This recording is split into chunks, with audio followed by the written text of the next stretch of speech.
simply marvelous. Mitch Ryder here. Tell you listen to InYourHeadOnline.com. You don't want to miss it. All right, and we are back, and we are joined by Mitch Ryder. It's probably he says he's the last Patriot. Welcome to InYourHead. Marvelous Mitch Ryder standing up for what's right. Chikara, the only Patriot left. Excellent. Well, where did that whole thing come from, being the last Patriot? The only Patriot left? Well, I'll tell you where that come from. I was absolutely sickened by this Lindsay Dorado character, and I don't know if you guys heard the backstory on it, but I actually met Dorito. You don't mind if I call him Dorito, do you? That's what I know him as, is Dorito, Lindsay Dorito. But I actually met Dorito's daddy when I was down wrestling in Mexico, and I knew all about him, and his daddy had told me how he was going to get his son across the border and things like that, and asked for my help. Of course, I told him, being the true American patriot that I am, I told him the only way that I would participate out in the wrestling business is if he went through the proper channels and he did everything legal. But like most of these immigrants and most of these foreigners, he took all the shortcuts and he did things the illegal way, and he hopped the fence and he got in the back of a U-Haul and he made his way to Chikara. And now he's earning United States taxpaying citizen dollars by wrestling in the company that I represent, Chikara, and I don't appreciate it. So every time I get a chance to put my hands on Dorito, I like to do it because he represents everything that is wrong with this country today. I, on the other hand, represent everything that is good in this country. And there's not enough people that agree with me, and people are always booing me. Every time I put my fist down his throat, I hear the boos and the ranting and raving of all the fans. Therefore, deductive reasoning tells me that I must be the only true patriot left. Because if that weren't the case, then everybody would cheer me every time I knocked his lights out. Right? Exactly. Well, I was just wondering, in different parts of the country, do you get cheered if if you're beating up a luchador?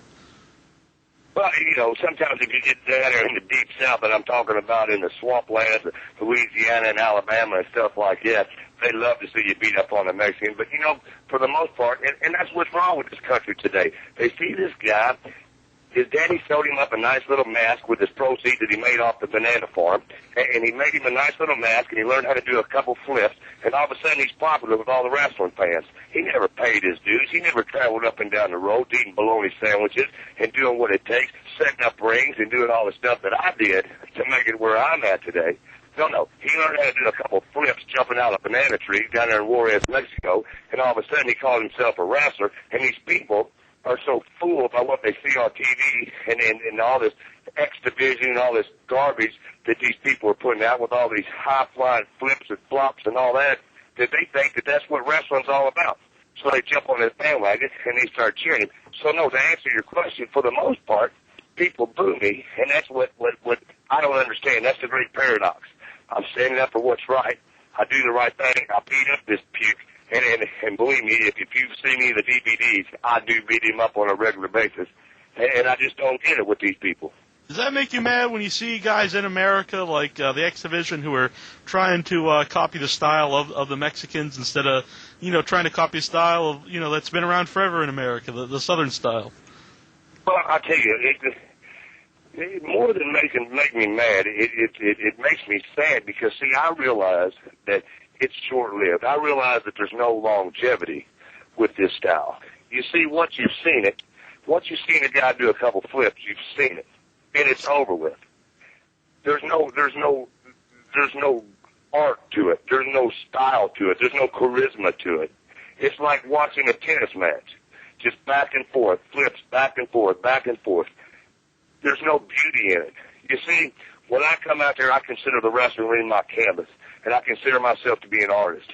And what I do may be brutal and it may be barbaric, but to me it's an art form. And to me, I take what I do very seriously, and I take a lot of pride and a lot of ownership in being a Southern style wrestler. And yeah, I hate it. I hate the fact that they put that stuff on TV. And I hate the fact that people go out and they spend their money to watch garbage like that. And they buy these pay-per-views and they spend money on DVDs and action figures and stuff like that. It's the great con that Vince McMahon started, and it's garbage. And believe me, listen to what I say. It's short-lived, and before it's all over with, you will see good old-fashioned wrestling like it used to be, back when it used to be in Atlanta and Charlotte and in the Crockett promotion and things like that, and the Jarrett's in Memphis, the stuff that was quality, you will see that style come back. Believe me. Well, you mentioned earlier about everybody can see you on the DVD versus these different luchadors. Let everybody know that there's the Best of Chikara DVD out now, and you can get that at BigVisionEntertainment.com. And you can also check out ChikaraPro.com, and they've got a lot of DVDs off there. Are you happy for the promotion that they got this Best of Chikara DVD out? I can tell you this with all honesty. Chikara is probably my favorite promotion in the world. They have got so much talent in that place. It's unbelievable, and you can see they have such an eclectic format, and you can see so many different characters doing so many different things. You never know what you're going to get in the night of Chikara. And listen, they're doing great numbers on their DVDs, and I'm very proud to be a part of it. We've got the King of Trios coming up. I mean, there's electricity running through the city of Philadelphia getting ready for this thing. I mean, it's all over the Internet. People are talking about it. I know personally people that are driving from down here in Memphis and Nashville. They're driving all the way up there to Philadelphia just to see this thing because they know how special it is. They know that it's a chance of a lifetime. What Chikara does is different. What Chikara does is special. And they accept the Southern style like I got. You know what I'm saying? And they're open to all different types of art, and they're open to all different types of characters. And the people respect what the talent in Chikara does. It's the very best that you will find on any level, bar none. It's an entertaining DVD. It's an entertaining night at the matches. Anytime you see the Chikara banner, you're going to see a quality product. You talked about the King of the Trios tournament. There's actually 84 wrestlers in the tournament total, and that's going to be February 29th, March 1st, and March 2nd in Philadelphia, Pennsylvania, at the new Alhambra Sports and Entertainment Center, which it's also known as ECW Arena. Who are you tagging with in that tournament? I am so proud to say that my partner, my right-hand man, the Texarkana TV champion, sweet and sour, Larry Sweeney, will be right beside the Marvelous One, along with a guy that I've taken under my wing that I see a lot of potential in, Shane Hawk. I think Shane Hawk is just chock full of potential, and I think that he's got a tremendous future ahead of him in the world of professional wrestling, and I guarantee you this trio that we have will go into the finals and perhaps win the King of Trios because I know that I'm in the shape of my life. I'm on top of my game, and sweet and sour Larry Sweeney brings it each and every time he's in the ring, and with the youth and the athleticism of Shane Hawk and my brains and the hot streak that Larry Sweeney's on, I'm telling you, we've got a perfect union. I'm telling you, we can do it. And I can't tell you how excited I am to be a part of this thing. 28 teams, 84 wrestlers, never in the history of professional wrestling has a weekend brought together so many different people from all over the world for 3 nights of one tournament, one winner, 3 guys will be crowned the King of Trios 2008 for Chikara Pro. And I guarantee you one thing, that Mitch, Ryder, Larry Sweeney, and Shane Hawk will be there in the end.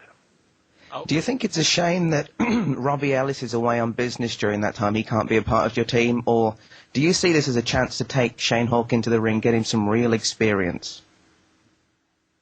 I'll tell you, to be honest with you, I have mixed feelings about that particular subject, and let me explain myself. First of all, Robbie Ellis is one of my very favorite people in the world today. Robbie Ellis is a incredible personality.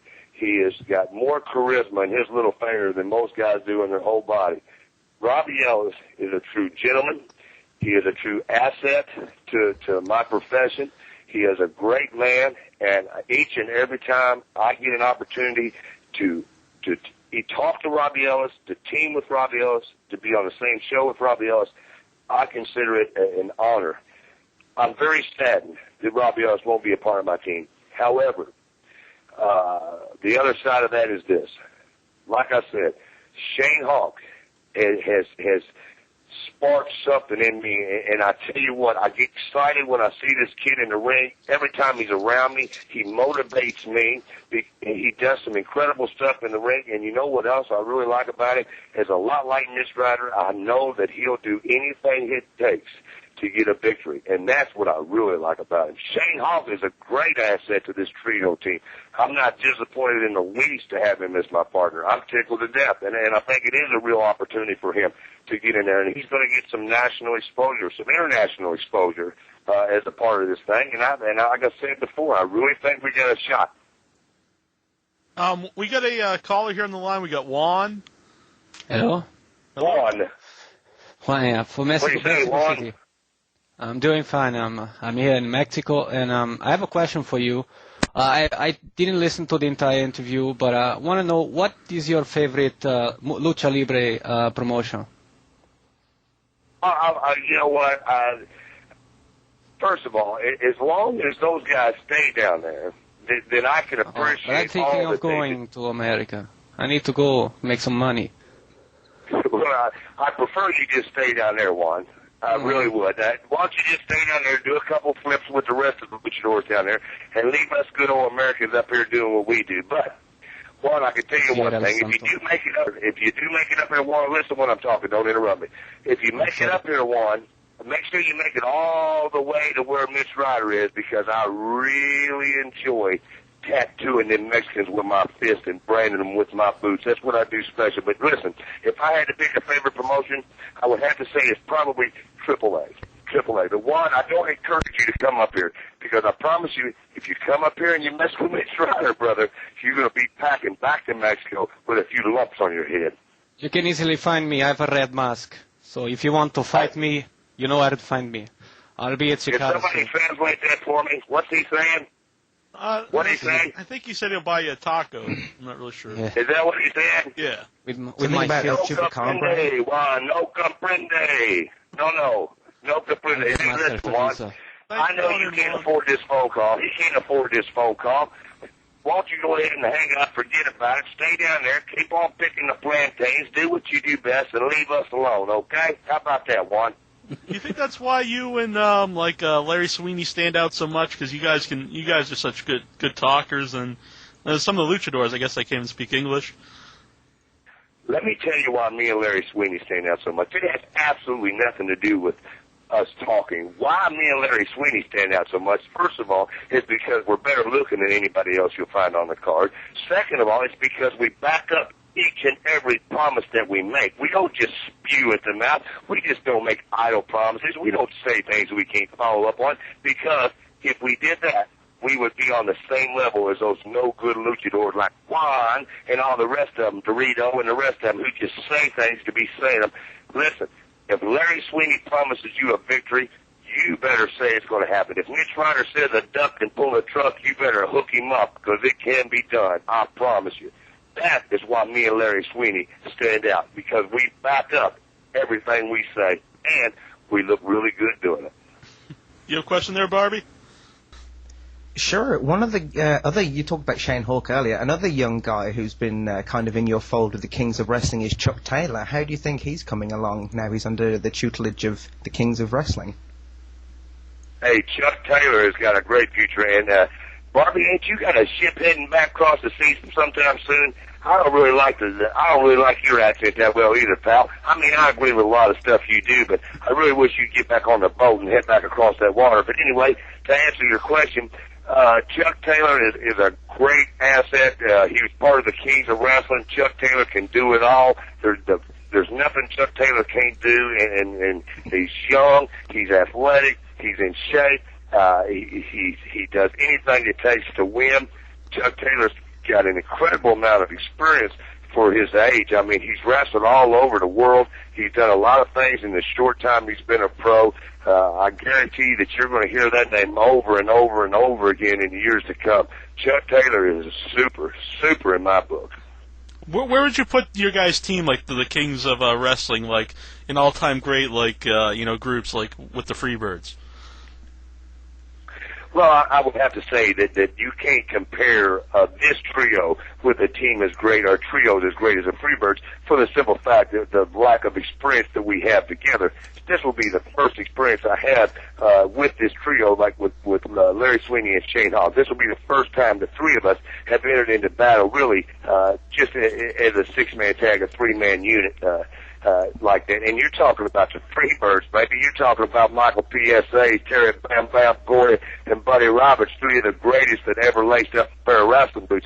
Those guys are way up there. Now, I'm not going to say that we don't have the potential to reach the superstar status that they reach, because I think we certainly have all the talent and all the ability to do that. However, we haven't had an opportunity to work that much together. And I think that you're going to hear a lot about us, because Shane Hawk, I'm going to keep with me through, I guarantee you, you're going to hear Mitch Ryder and Shane Hawk's name mentioned in the same sentence, in the same paragraph. You're going to read about us. You're going to hear about us.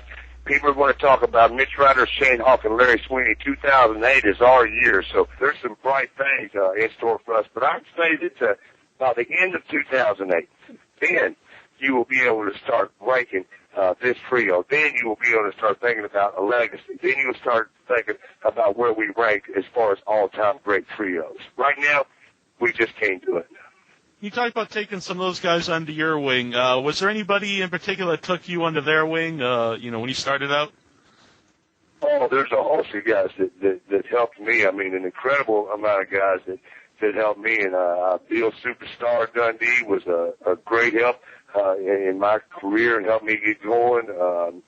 Eddie Gilbert, I really patterned myself after Eddie Gilbert. I paid particular attention to what he did and every move he made. Tracy Smothers helped me a great deal. I was actually trained and broke into business by a guy named George Weingroff, who was a big mainstay out west in the UWF. He worked in ICW, the Poffos, old Randy Savage's people, Angelo Poffo, Lanny Poffo, Randy Savage. He was one of Bill Watts' favorite wrestlers. George Weingroff his father was Sal Weingroff, one of the first wrestling managers ever in history, a true legend. And these guys all come together to help me. But I would say between George, the Superstar, Bill Dundee, Tracy Smothers, and Eddie Gilbert, those guys were probably the most instrumental in helping me out. Mm-hmm. Now, all you guys, from down, I'm way up north here, up in Cape Cod, Massachusetts, but I'm sorry to hear that, brother. What I've always enjoyed about the Southern style is you guys throw such great punches. Is that something you learn from those guys, or just something you guys pick up living down south? Well, as a matter of fact, if I ever make it up there to Cape Cod, I might throw it right across your lips and tell you exactly what it's like to be on the receiving end of one. If you're so lucky.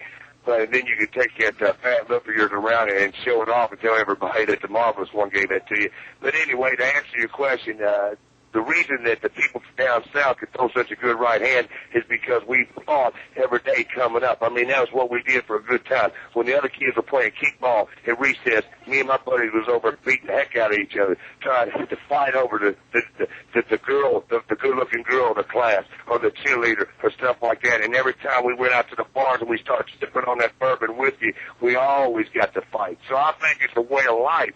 Is a big right hand. Throwing those punches is just how we live.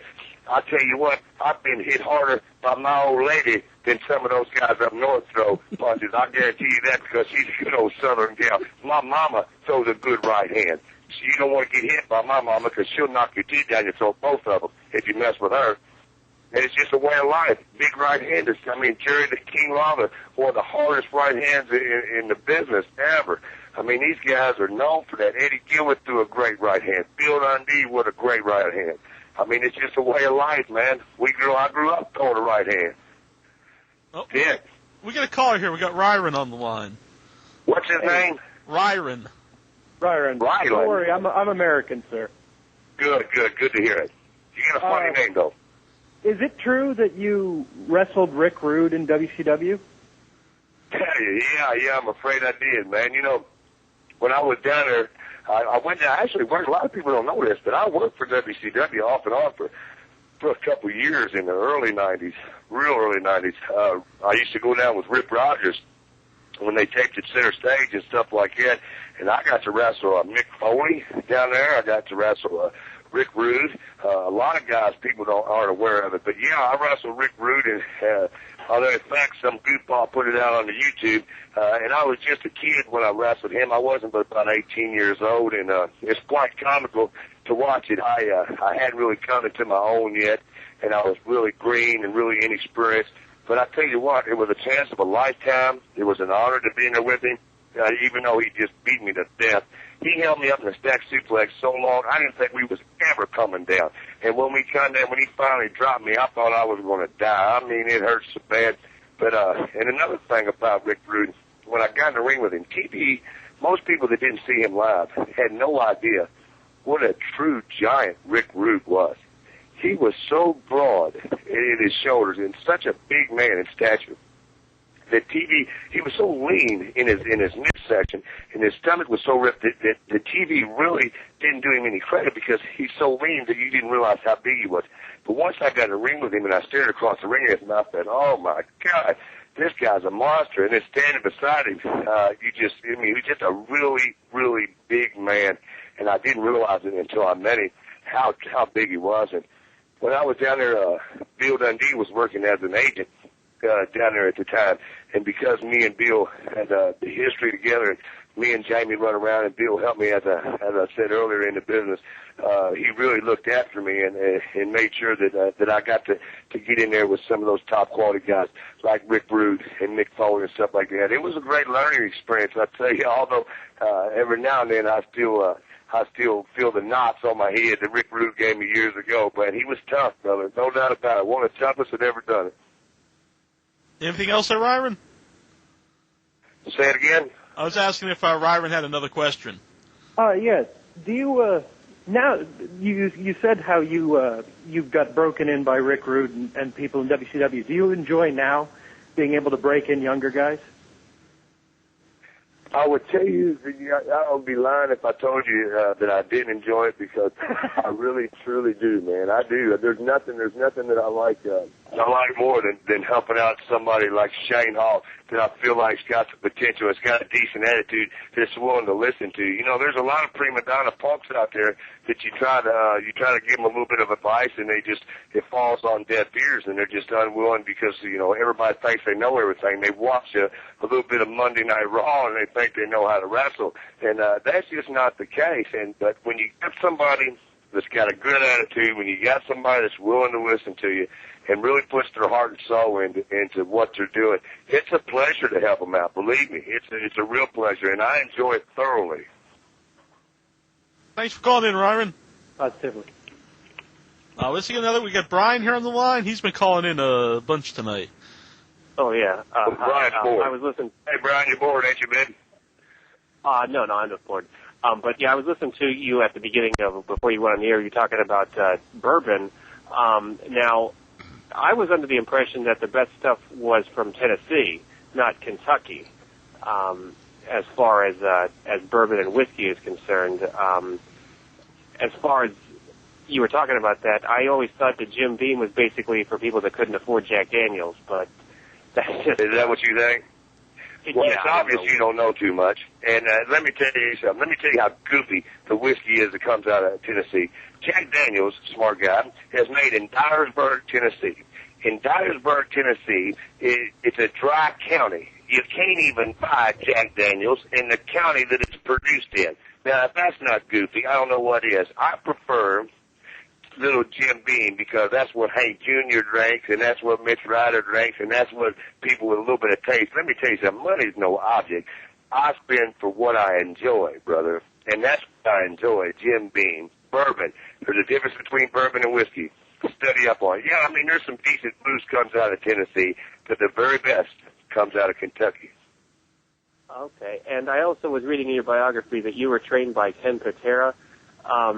No, that's incorrect. Ken Patera helped me. I was not trained by Ken Patera.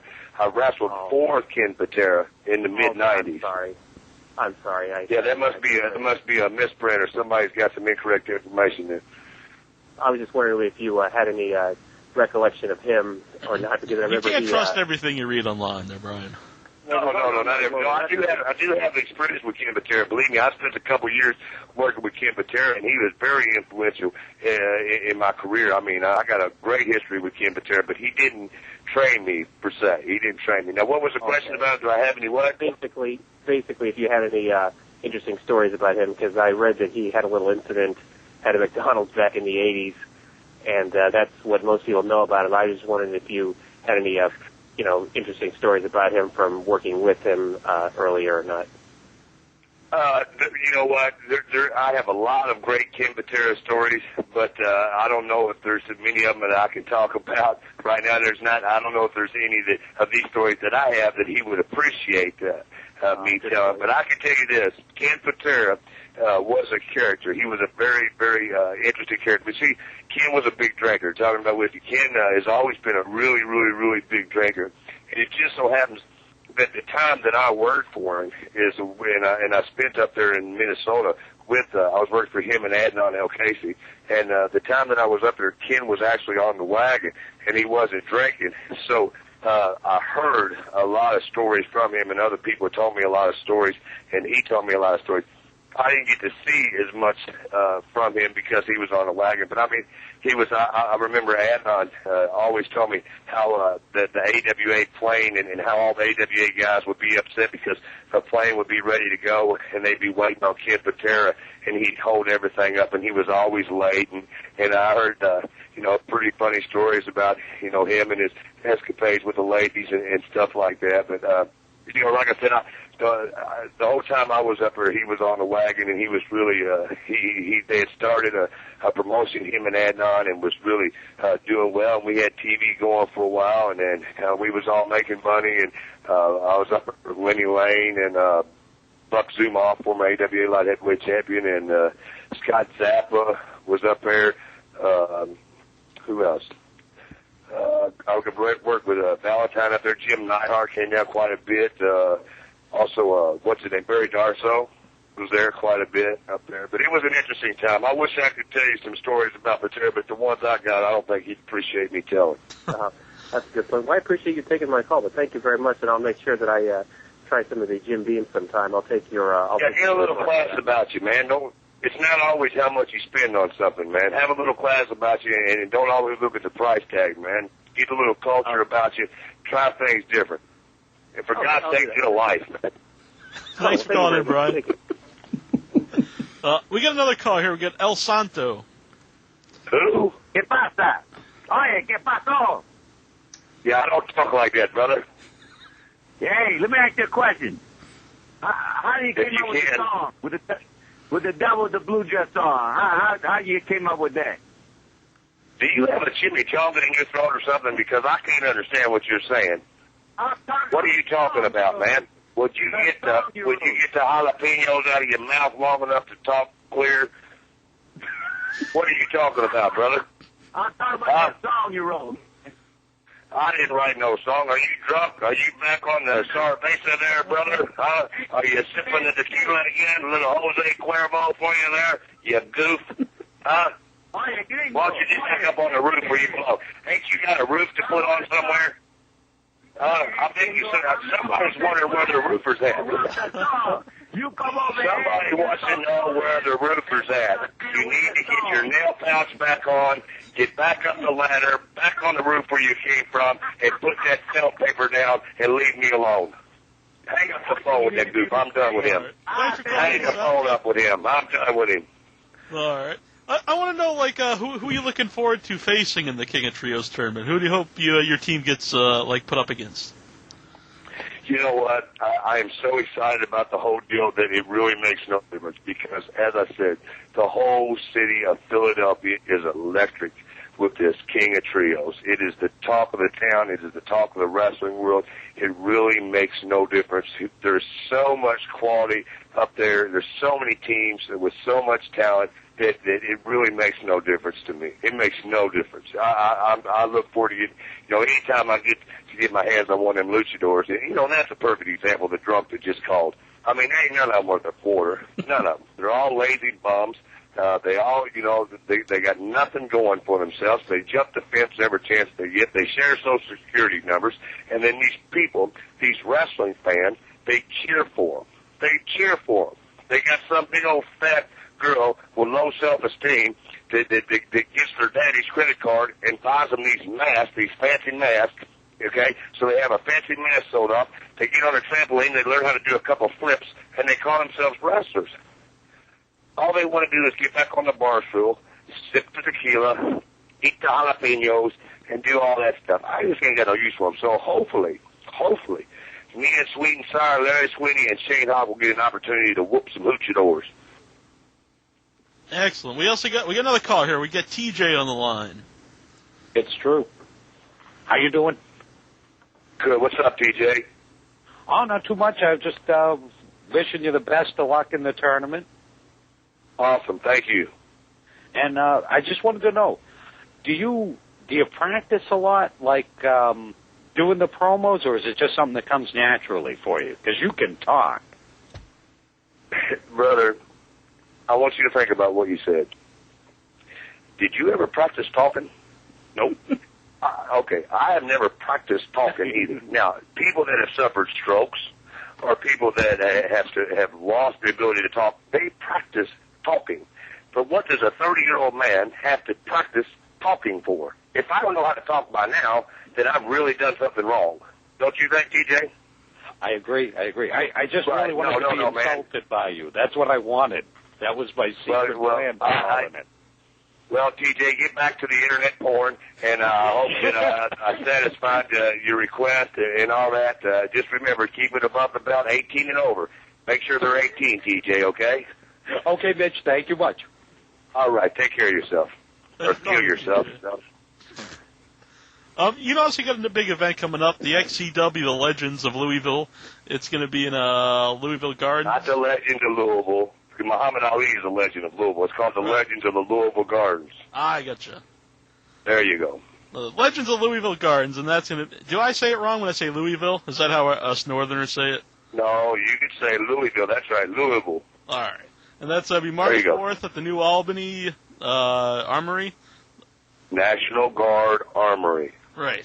You say that up north, National Guard Armory? Yeah, it's just, I hate to badmouth the man, but Dr. Keith sent me some bad notes here about the card. It just says NG. Dr. Keith sent me some bad notes about the card. He just wrote NG. I guess he assumed I knew what that meant. I don't understand what that means. But anyway, I can tell you about the show. On March the 4th, at the New Albany National Guard Armory, that's southern Indiana, right across the bridge from Louisville, Kentucky. It's actually in southern Indiana, but it's 6 miles from the water, the Ohio River. New Albany, Indiana, March the 4th, XCW Midwest is brought together an incredible legend show, a night of legends, the Legends of the Louisville Gardens, because these guys used to come to the Louisville Gardens every Tuesday night as a part of the regular tour that USWA Wrestling made for many years. It was Monday night in Memphis, Tuesday night in Louisville, and Wednesday night in Evansville. And let me tell you some of the names that are going to be there. My man, the superstar Bill Dundee, is going to be in the house. Also, we got Doug Gilbert. I talked about Eddie Gilbert, his brother. Doug's going to be there. Jimmy Golden, a.k.a. Bunkhouse Buck, he's going to be there. Tracy Smothers, the wild-eyed Southern boy, he's going to be there. Rick, the Rock and Roll Express, he's going to be there. Bobby Eaton, beautiful Bobby Eaton, former of the Midnight Express. Everybody knows Bobby Eaton.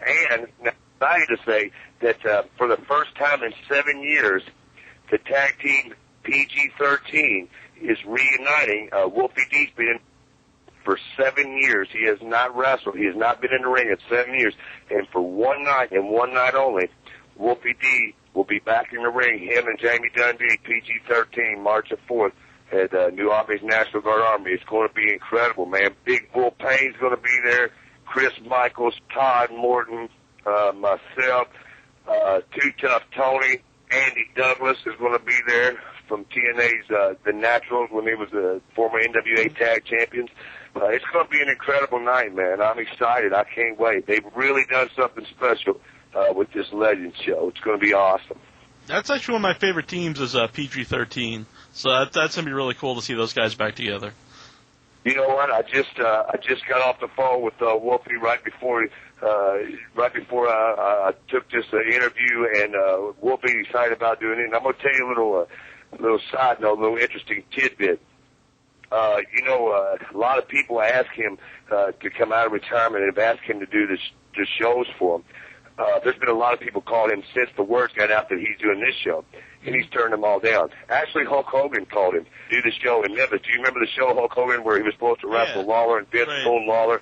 Right. Well, Hogan called Wolfie and said he wanted him to be a part of that show in Memphis, and Wolfie turned him down. He said, "No, I'm in retirement. I'm a family man now. I'm not interested in getting back on the road and wrestling." But for XCW Midwest, he said yes. He said he's going to do it one night and one night only, and that's Jamie Dundee's had some problems with Bull Payne, Tom Morton, and Chris Michaels, and so there's he called Bill Dundee and brought his daddy in, and then he said that there was one person he could rely on and had his back no matter what, and that was his former partner Wolfie. And sure enough, Jamie and the people of XCW Midwest called him and said, "Hey, can you come in here and do this show? I mean, I need to get rid of Bull Payne and Todd Morton and Chris Michaels." And he said yes. So, I mean, you can't ask for nothing more in a show than that. That's as good as it gets. Mm-hmm.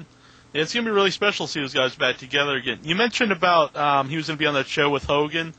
What do you think about Vince McMahon, like, pulling out, like, a lot of the, pulled out, like, Jerry Lawler and I think half of the Rock and Roll Express from that show? I'll tell you what, I mean, and you know what's so stupid about all that is that, Robert Gibson got let go shortly thereafter that. He was a trainer at OVW, and they released him shortly after they pulled him off that show. And the thing with Lawler, it's just a real shame. And as far as I'm concerned, Vince McMahon is the Antichrist, and he is the reason that wrestling is so sexually driven and sexually charged, and it's lost its art form, like I was talking about earlier. It's lost its beauty. The reason that you don't see more successful independent companies with strong TV throughout the country is because of Vince McMahon. I think it's typical behavior of Vince McMahon because he doesn't, and the thing is that he's made plenty of money. If he stops running and never makes another dime, he'll have plenty of money. But it's just the way he is. He always has to be one up. He always has to let you know that he's in charge. I mean, here's a guy, Jerry Lawler, who's been loyal as he can be. And I'm not a big Jerry Lawler mark, believe me. I've worked for the guy. I know how he is. But for him, he's been loyal to Vince. He's done everything he's asked him to do. He's right there doing a good job for him. And for him to pull him off, and as much as Hulk Hogan has done for not only Vince McMahon, but for the wrestling, and a lot of people have mixed feelings about him, but he brought wrestling into, mainstream, into everybody's home in the 80s. And I'll tell you what, for him to do that to Hogan and for him to do that to Lawler is just typical, and I think it's the cowardice that he is, and he just to me, he's the enemy. He's public enemy number one, as far as I'm concerned. It was just a one-time show, too, so I don't really understand why he cared, how well it did. I don't see how... Well, it's simple. It's simple because he doesn't want anybody to be better than he is, or for anybody to feel like they can do nothing. He's one of those guys, and you see him in all levels. You don't have to be a millionaire. You don't have to be in the wrestling business. You see him in everyday life. There's people of authority or in a position and they want to exercise that authority, and they want to show you that they're in control and that they're running things and that they're in charge. And that's just that's just how he is. It's a God complex. Simple. You said about WWE being sexually charged and everything. Do you think that's something good about Chikara and the XCW Legends of Louisville Gardens show? Like you can bring your kids to it. That is what is so special about Chikara. That is what's so special about XCW Midwest. In fact, the Fox News is going to be at XCW at the Armory on Tuesday morning, and they're going to do a live feed. They're going to cut into the morning show 8 times to go over to the Legend Show. And the reason that we've gained this notoriety from the local media and things is because of the fact that we are family friendly, and we're not. And you could bring your kids to it, because when I was a kid and I went to Louisville Gardens as a kid to watch wrestling, you used to see the old men and the old women, the old grandpas in their bibbed overalls and grandmas swinging their purses and kids and stuff like that. Well, go to a WWE show and see how many grandmas and grandpas you see in the audience. You know what I mean? And if you see young children there, then really their parents are abusing them by exposing them to that stuff because it's so sexually driven. And it's so sexually, there's so much sexual, innuendo that goes on in a typical telecast that it's just pathetic. I've got a 4-year-old niece that attends every XCW Midwest show, and I'm proud to have her in the audience.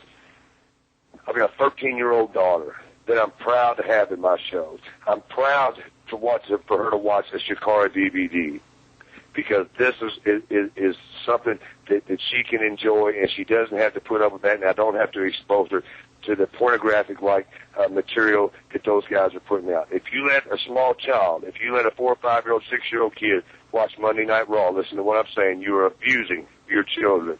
That is abuse because they shouldn't be exposed to that stuff, period. Yeah, I started watching wrestling the same way. Yeah, I was going to say, I started watching wrestling when I was 6, with my grandfather, and back then there wasn't anything like you see on TV nowadays. Right, it's just lost. And remember what I said, though, it's going to come back. It's going to come back because people are going to, they're going to realize that, and they're going to get so bored with it. And look at the ratings. Look at Vince's ratings. They're at all-time lows. They're doing terrible. Nobody's watching the show. No, and really nobody's watching TNA. I mean, nobody's watching that stuff. I mean, their numbers are terrible compared to what they used to be. Mm-hmm. Do you think that's a terrible name for a wrestling company, TNA? Like, and seriously, when I call in to order a pay-per-view and I say I'm ordering TNA like Hard Justice, they think I'm trying to order something off like the like TJ, you're trying to order a little porn, right? Yeah, no, I mean, I agree. I think it's terrible. I mean, but that's that goes without saying. I mean, of course it's terrible. It's meant to be suggestive. It's just got nothing to do with wrestling. But you know what? You're talking about big business people, and they've got marketing guys, and they know that sex sells, and their job is to get buys on the pay-per-view. Their job is to get people viewing their show, and they know that if they push the TNA, then they're going to get that. But it's the pervs. It's not the wrestling fans. It's not the true diehard wrestling fans. I mean, it's just the face of wrestling has changed. It has really changed, and that's why Chikara is so special. That's why XCW Midwest is so special. I think that's why they're doing it right. Yeah, it's a lot of fun too. I think a lot of people are.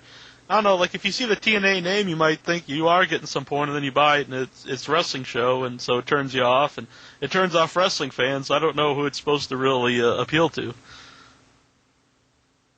Right, I agree. We got a call here. We got Game on the line. Game. What did he say? He got scared and hung up. Oh, well, we got I understand. Yeah, you're an intimidating man. We also he might have been intimidated by Incher, 1-inch biceps. They get him running. Yeah, it's possible. Or Barbie. We got one more caller here. Who is this? Hello, my name is Mr. Sato from Japan. Hello. What's his name? I'm Mr. Sato from Japan. Mr. Sato. General Sue? Sato, Japan. I'm a big fan of yours. I'm from Japan. I'm a wrestler from Japan. You know, in Japan we have good wrestlers from chopsticks, yeah. Pro. Now look, Mr. Ryder, do you like Japanese wrestling? I tell you, I do like some of the stuff that I see in Japan. I really like the way I used to like Stan Hansen when he was in Japan. Dr. Death, Steve Williams, the Giant Baba, Antonio Inoki. Those guys I really liked. Yeah, there's but there's bad Japan wrestling like there's bad wrestling in the United States. There's so many companies over there, but yeah, there's some good stuff that goes on over there. Absolutely. Yes. We like you to come here one day. Well, yeah, maybe. You got a lot of money. You get some of that yen money. What do they call that stuff? That yang money? Give me some of that yang money. I'll be over there. We can pay you with sushi. All right. Sushi? Yeah, I'll take sushi. You eat sushi? Yeah, I like sushi. I like eat sushi too. Whoa. Yeah. That's something you see on WWE. We're not talking about that stuff here. Right. Yeah, just send me some egg rolls or some of that Yang money. I'll be over. All right, well, let everybody know. You can also check you out at myspace.com/MitchRyder1. They can leave you some messages up there and see what you're up to. Everybody go to ChikaraPro.com, BigVisionEntertainment.com. Get yourself some Chikara DVDs. And you want to give a plug again for the XCW Legends of Louisville Garden Show. Let everybody know, where that's going to be, March 4th. March 4th, Tuesday night, March 4th. Tell a friend, bring a pal, come on down. It's going to be a night that you won't forget. I guarantee you, you're going to see wrestling at its very finest, the way it's meant to be. Excellent. And then in Philadelphia, February 29th, March 1st, and March 2nd, it's going to be the big King of Trios tournament. 84 wrestlers in that, so that's going to be a really special 3 nights to attend. Awesome. I'm so excited. I'm so pumped. I can't wait. I'm just tickled to death to be a part of it. I'm excited for all the fans of Philadelphia to get to see the Marvelous One, Sweet and Sour Larry Sweeney and Shane Hawk. I know it's a chance of a lifetime for them. No wonder that the tickets are selling the way they are. No wonder people are driving from all over the country. If I had an opportunity to see guys of my caliber too, I'd pay for it. I guarantee you. And not only do you got this trio, but there's 81 other goofs going to be there as well. Mm-hmm. Yeah, so you got all kind. We'll put up the whole card up on InYourHeadOnline.com. You got the. Yeah, that's nice of you. Yeah, you got the Colin, you got Fist, which you got Chuck Taylor in there. There's pretty much everybody you could think of from Chikara and a lot of guys from the indie. You even got if you want to see older guys, you got One Man Gang's going to be in it, along with Demolition Smash, Demolition Axe. Anything you want to tell the fans out there before I let you go? No, that's it. Really, it's been their honor and their privilege to have Mitch Ryder for this long. I tell you what, guys, you owe me a heck of a payday. I usually don't spend this much time with anybody unless they're buying dinner and a few shots at Jim Beam. You know what I mean? So you really consider yourselves lucky. Thanks, man. Really appreciate it. Yep. Take care of yourself. Hey, this is Vin Gerard, and InYourHeadOnline.com has AIDS.